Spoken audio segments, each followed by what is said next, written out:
xParticle's object lets you generate splines based on the particle's positions. Let's have a quick look at the basics. We'll get an emitter, and we will also get a turbulence modifier, and put some more time on our timeline.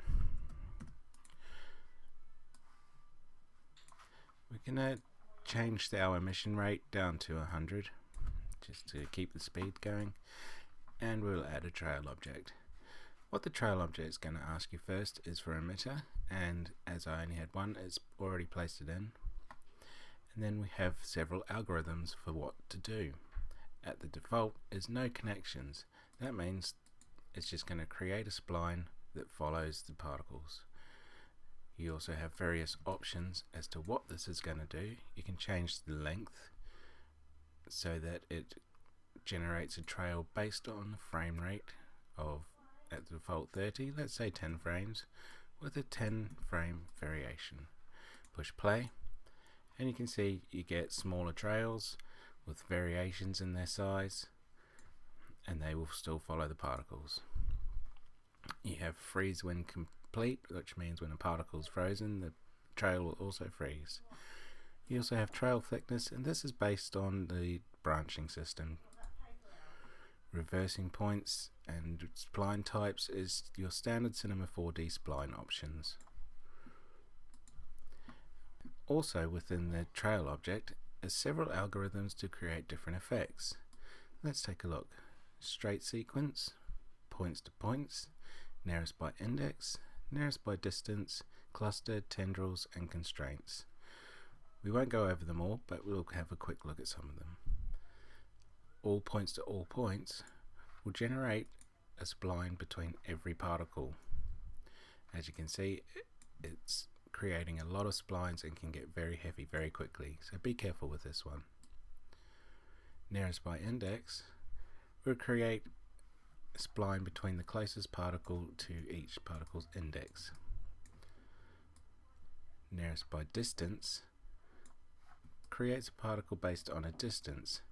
That means you can create effects such as the plexus effect. Let's have a quick look at how to do that. In this scene I have an emitter with a sphere set to spherical mode, and it's emitting some particles. Let's change the display. I'm going to add a trail object and set it to nearest by distance, and then I'm going to change the distance mode to maximum number within distance. That way we can control how many particles are connected and by what distance. As you can see, you get a plexus type effect.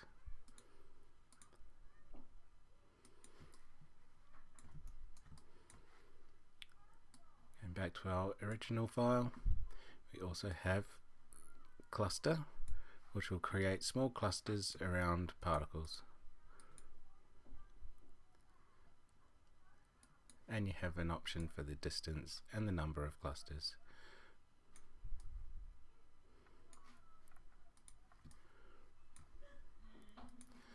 After cluster, we have tendrils, and that's based on the tendril modifier. When we get to that, we will see how this one works. Lastly, we have one called constraints. Constraints is a dynamic effect, and you can create a trail based on the display from the constraints. Let's have a look at that.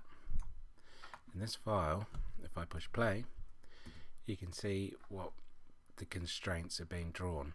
If we look at our emitter, I have display constraints, and this is what you can see here. These are the constraints between each particle. So what we did is we added the option to make those into a spline.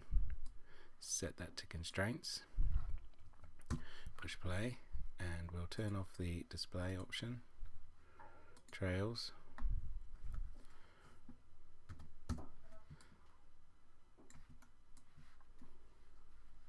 and we need to check what we're going to collect. I'm going to use birth.